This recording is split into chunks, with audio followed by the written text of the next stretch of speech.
dumb financial decisions that Americans make. It's Brian Preston, the money guy.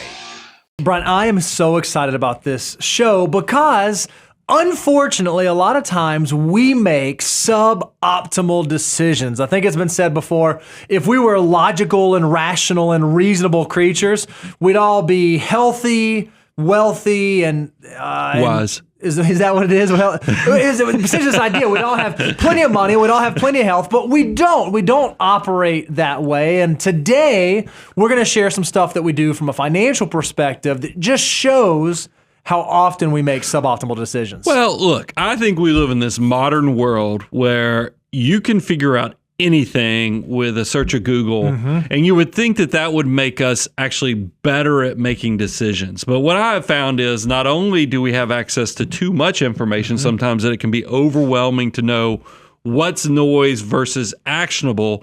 A lot of that information has also come at the price that we have psychological limitations. There's manipulation out in the marketplace because there are billion-dollar industries that know how to use our humanness. I don't even know if that's a word, but essentially the traits and the emotionality of us being humans to work against us. So before you say, wait a minute, guys, I don't fall prey to some of those tricks and trickery in my brain. I feel like I'm honed in. I know how things work. Bo, in his own nerdy way, had this crazy video that he showed the content team. Don't worry, if you miss how good standard definition looks, Bo has found one for you. But I've seen this video now 6 times, and every time it's still entertaining. Yeah, so this is the Ames window. If you don't believe that your brain can play tricks on you, check this out. Whichever way you look at that, your brain will tell you that the long end is nearer to you. So he's got a window. Now, it is nearer to you now, but now I'll put it back near my body. He flipped it over and it still looks like it's closer. It still looks the exact same way. Because you're used to That's not even the main trick, by the way. That's just a setup. Now, here's the spinning motor. It's simply a piece of cotton thread tied to this corner and tied to the other corner, and I've wound it around in my fingers so that when I let it go in a moment, it'll unwind, the thread will unwind, and you'll see the thing spinning. There we are. I'll hold it the same level as your eyes, and we'll let it go. Now you know that it's turning around in circles. No, in fact, it looks like it's waving left to right, but no. So you can see that it's actually spinning around. Doing something strange. It's telling you that it's not going around in a circle, but it's oscillating. So even though you know the rules, even though you know the trick, your brain cannot figure it out. You cannot unsee the illusion. Will your brain allow you to see the window going around in a circle with the pen? Still rotating, but because that pin's in there, my brain just can't even process it. I mean, literally, the pin is going through, like it's making it look like matter's passing through matter. When we know, in fact, that's not what's happening. But even knowing how it's working, our brain cannot see it for what it is. A piece of paper spinning in a circle with a pin taped inside, also spinning in a circle. Now, I hope at least 10 people are still watching this after we got sidetracked with the pin in the Ames window. But I still think it makes the point that our brains, as amazing as they are, they can be distracted, manipulated, and even go against us. So we wanted to kind of walk you through what are some situations, tendencies, and human nature events that you need to understand these concepts so you don't fall prey to them. Now, the very first one, I think, is one that it's easy to see how we fall into this because we live in a world that sort of exemplifies this now, but it's this idea of accelerated gratification. It's this idea of lacking self-control to make wise financial decisions because we want certain things right now, today, instead of in the future. Yeah, I mean, let's face it, we have an entire industry that is out there telling you, hey, you only live once, go ahead and enjoy because tomorrow is not promised to you. Look at this headline. This is from The Independent. This says, half of millennials take out car finance, car loans, to match their social media dreams. So 50% of the millennial population of the UK wants to imitate what they see on social media, so they take out car loans in order to do that. So that's a phenomenon that we're seeing. That's the opposite of deferred gratification. That's wanting the nice stuff now. But I don't think this is just medium that exists inside the UK, I think this is even prevalent here in the United States as well. Yeah, Check there this was out. a TikTok video that we found. Listen to this, because this burns me up. We're going to cut it off pretty quick because I just don't love and I don't want to give a platform to this, but this makes our point perfectly. These cars are perfect for people that like the nicer things in life, but just can't afford them yet. Coming in. Okay, so there we go. He said these cars are nice for the folks who like the nicer things in life, but they just can't afford them yet, is what he said. And that's wrong. I mean, deferred gratification would have you wait until you could truly afford this. But because we live in this society where we're bombarded with TikTok, with Instagram, and all these other social media things, they're saying, live your best life now. Don't worry about the future. The problem with all this is you're going to live to be a ripe old age. You need to plan accordingly. Now, Brian, you always talk about when it comes to wealth creation, there are 3 important ingredients. And one of the very first ingredients you have to figure out is a behavioral ingredient. And this flies right in the face of that. What's that ingredient that you talked about? Yeah, it's definitely discipline. I mean, you've mentioned the word deferred gratification a few times. Those two kind of are connected with each other. You have to have the discipline of your income that you actually defer a small portion of today for that great, big, beautiful tomorrow.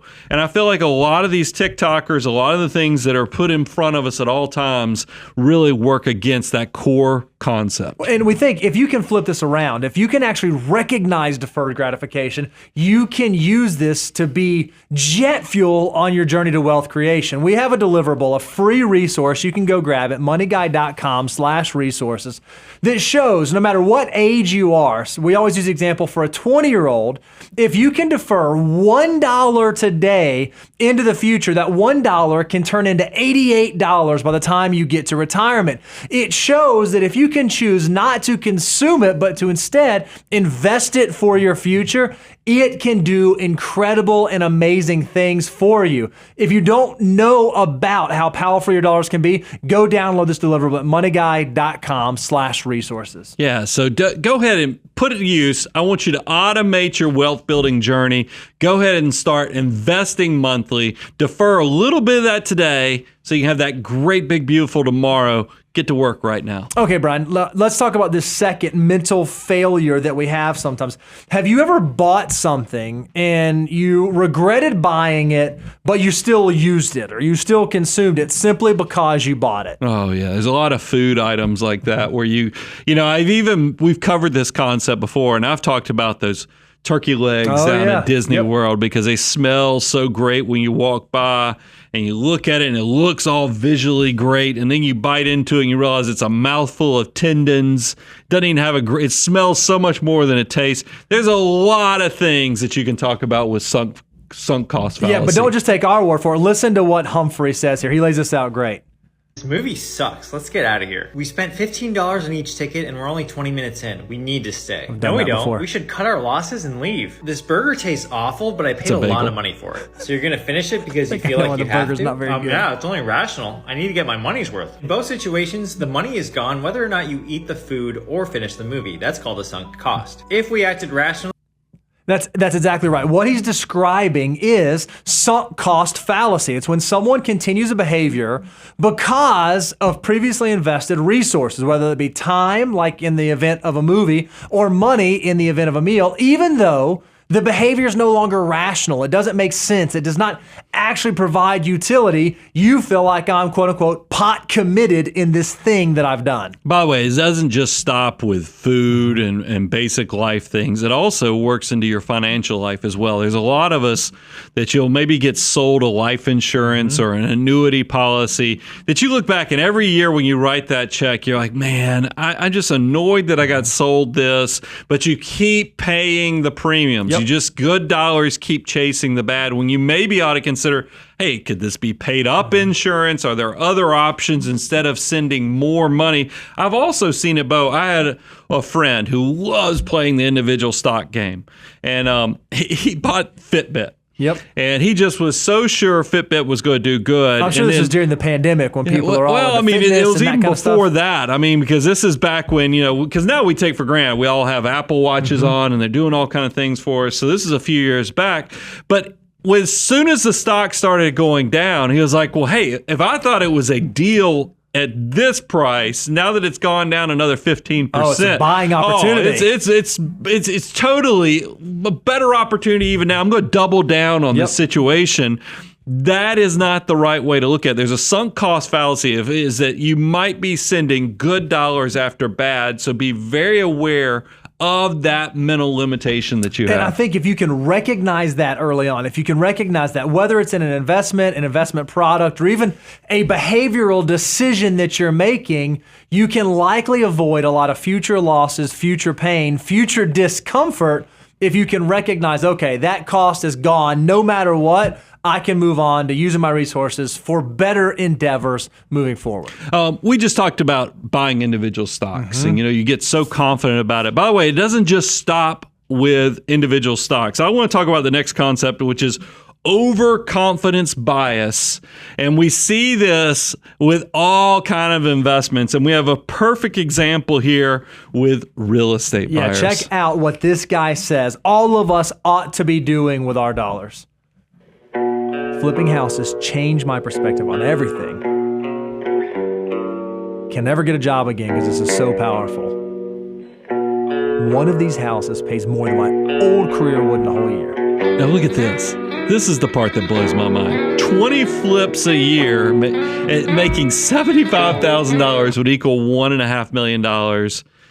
I just think that slide blows my mind because you realize he just said one house is more than he made in his entire year in his previous job. But yet somehow, he thinks he's going to get to do 20 flips, make just as much profit.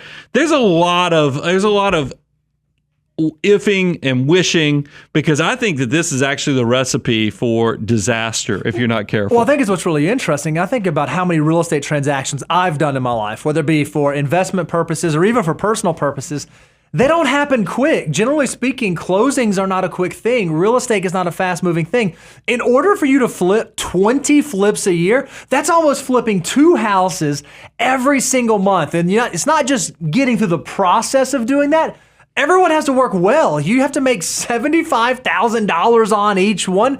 I just don't know that it works quite that well. I don't know that the average person, the normal person, has that kind of success and that kind of consistency when it comes to flipping real estate. Well, it also seems so simple. And we all know real estate has friction costs.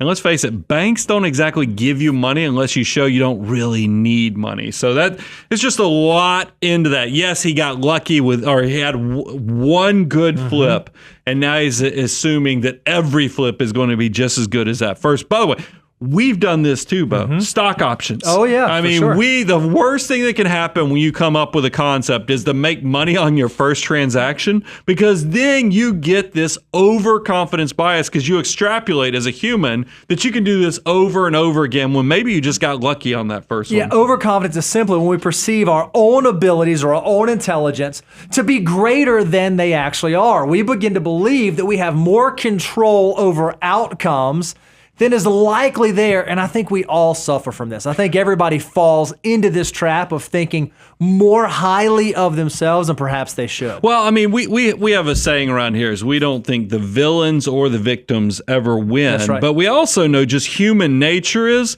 in all of our minds, we are the victor. We are the hero of the story. So I think just that sheer fact that we have this overconfidence on how good we are, and this stat cracks us up when we cover this, is that 65% of people think they're smarter than the average person.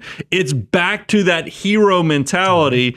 We all probably overestimate how good we are at stuff. Yeah, I think what's really interesting is there have been studies that have found that the more intelligent you are, the higher your actual level of intelligence, the more you recognize how much you don't know, the more you recognize all the things that you still need to learn. I think if more of us operated, especially in the financial world, from that perspective, that maybe I don't know every answer, maybe I can't control every outcome, maybe everything I touch is not going to be an absolute success, it would affect and impact how we go about making financial decisions in our day-to-day life. Yeah, and I would we've already covered it, but flipping homes, I mean, if you have overconfidence, you're more likely to jump in the deep end too soon on complicated investments that are far from passive, like real estate.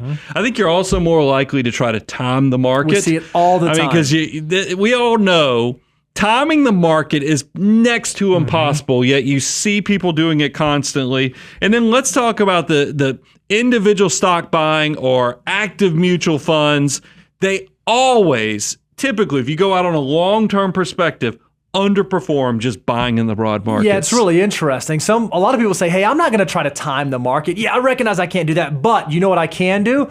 I can go select the managers that are better than the others. I can go select the people that can outperform. I can pick the right horses. I may not be able to run the race myself, but man, I can get behind the horses.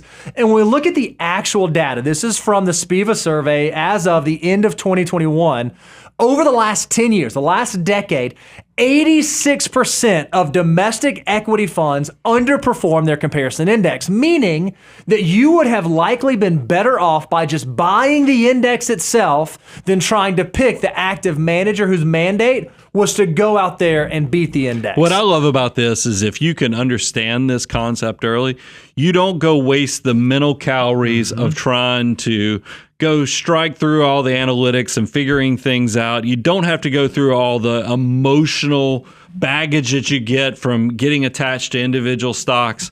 Just buy the broad markets and enjoy the success that innovation and growth brings. And so it sounds so easy to us, right? Because we do this every day. We are financial advisors for a living.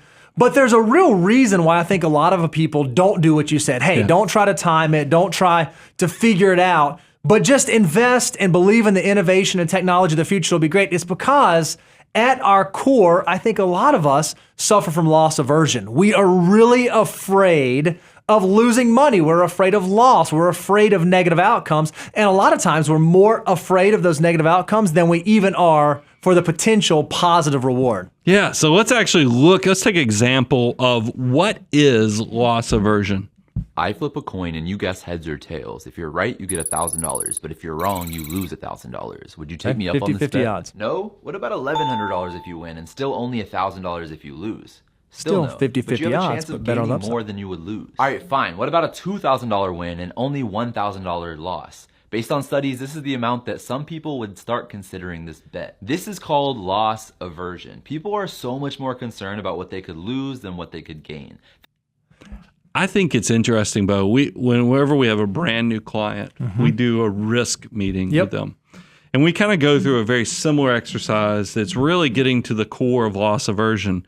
And he's spot on in the fact that you almost have to double the upside compared to the downside to really move people to make that decision of, hey, take a little bit more risk. We as humans are obviously very fearful of losing. You can see it in advertising.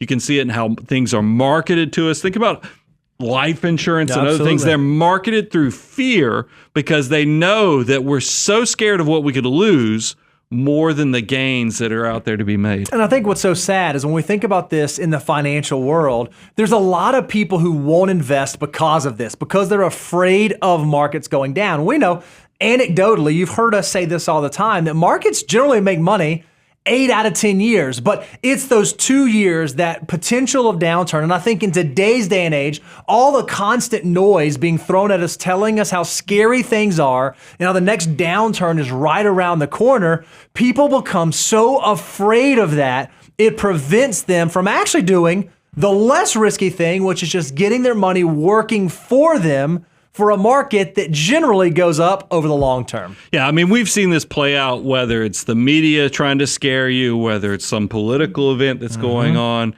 Loss aversion is used in so many different concepts that impact your wallet, whether it's marketing or pitching things to you. But I think the healthiest way, if you're trying to figure out how does this apply to your finances, is really kind of to apply that quote that we use. We've used this a good bit with Peter Lynch. Far more money has been lost by investors trying to anticipate corrections than lost in the corrections themselves. There's a lot to be learned from that. And I think it's easier for us to say, oh, well, that's Peter Lynch. You know, he's a fund manager. He's got $1 gazillion. He's one of the wealthy folks. Of course, he would say that. when you actually take a step back and you look at what the market does when you compare bull markets to bear markets, it's a great illustration we have here from First Trust that shows how long bull markets last relative to bear markets and how severe or how good bull markets are relative to how bad bear markets are. And it pales in comparison. If you walked into the Las Vegas casino and they gave you these odds on their games, there's no way that you'd walk out without making money so long as you just showed up. But a lot of people, because of loss aversion, are so afraid of that downside, they never actually get in the game to participate in the upside. Well, this is even better than if you had a good casino or something that gave you great odds. Because for anybody who's listening to the podcast, I want to highlight something that you might not be able to see. This illustration from First Trust goes all the way back to the 1940s. Yep. And this is what I think is interesting. I think I'm going to start with the negative first. The average bear market period lasted 11.3 months with an average cumulative loss of 32%. That sounds pretty bad. That sounds pretty severe. I mean, losing 32%, that means if you had $1 million, you're going to walk away from $320,000 over 11 months. That sounds horrible. But think about this. The average bull market period lasted 4.4 years with an average cumulative total return of 154.9, essentially 155%. So you can hear, I mean, just think about what I just shared. And if you could see this visually, you'd see it on actually from a visual standpoint. The upside is so much grander, so much bigger than even what you're risking. So take that to give you context, to ground you so you can make the right decisions to your wealth building journey. And what I love about this is a lot of people say, oh, well, I'm so nervous. That's why we have a plan for you. If you're following the financial order of operations, you can go out and check out our free deliverable at moneyguide.com/resources.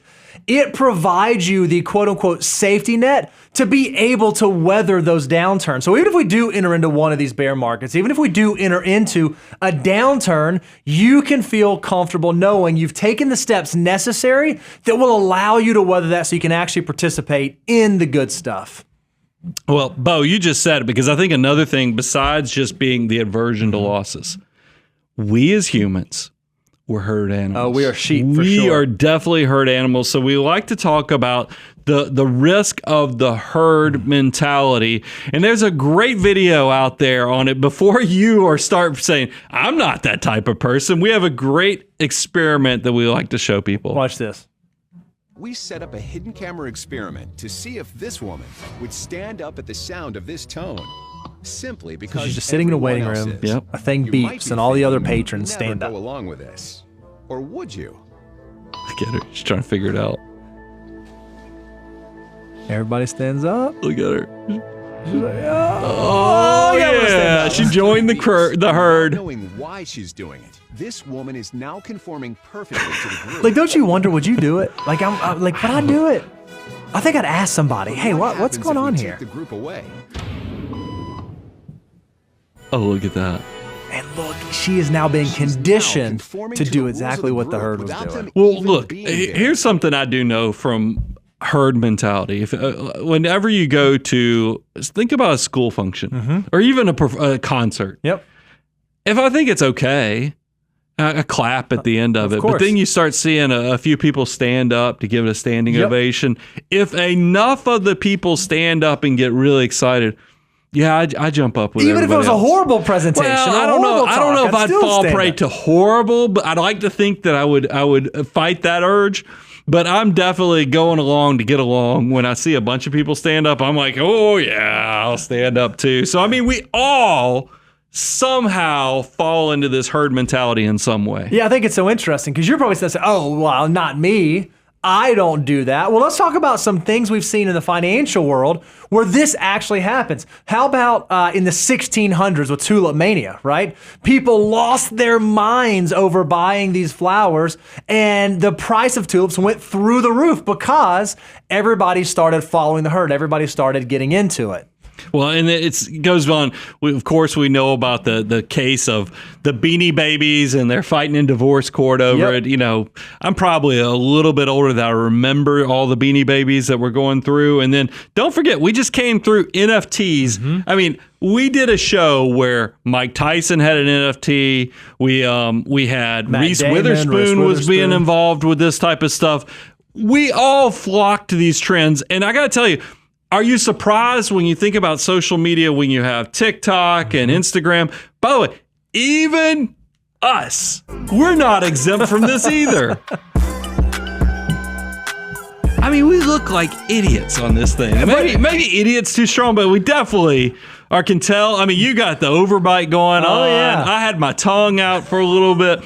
This is not our core competency. It is not our core competency, but because everybody else was doing it, we thought, okay, if we want to be there, if we want to be relevant, we have to do what the herd is doing. I think as humans, we all fall prey to this. And so maybe sometimes it's something silly like doing a TikTok trend, but sometimes when it has to do with our financial life, it can be pretty serious, and it can lead us to make some very, very poor decisions. Brian, I know one of the things that you talk about all the time, and you've been talking about this even since we began working together, is how cyclical it is when people make decisions regarding when they want to get in the market and when they want to get out of the market. Well, I think it's, think about investing. We all know that when the stock market starts getting beat up, we all know the cycle of market emotions where we all love to, you hear everybody say, hey, I want to buy low, sell high. Sure. But nobody actually does that. Nope. Nobody really does that if you focus on the herd mentality and the way we do things. And we have a perfect example here. We have an illustration here called The Perils of Herding to Cash. And if you notice, like the collapse of 2008, the Great Recession, you can see that the S&P 500 was getting crushed in 2008. That is the maximum point of financial opportunity, meaning that everybody should have been like, holy cow, this is the chance of a lifetime to invest.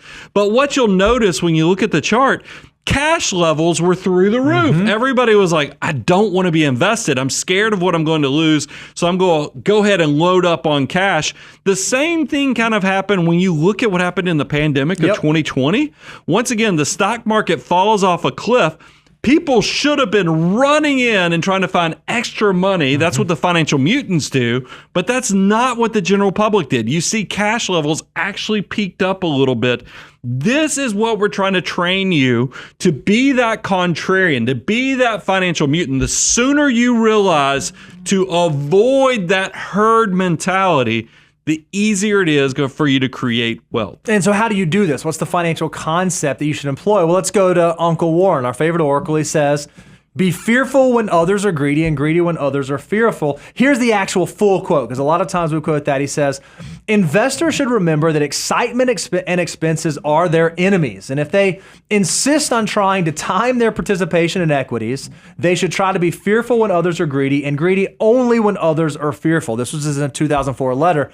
He even says, if you're going to try to time it, that's what you got to remember, but you shouldn't even try to time it. You should buy really great things at really reasonable prices and hold them for a really, really long time. And if you can do that from an investment standpoint without doing what the herd is doing, you're likely going to set yourself up for success. Well, I think so much of what we've covered on today's show just shows you how your brain and your mental state can betray you on your journey to making good financial decisions.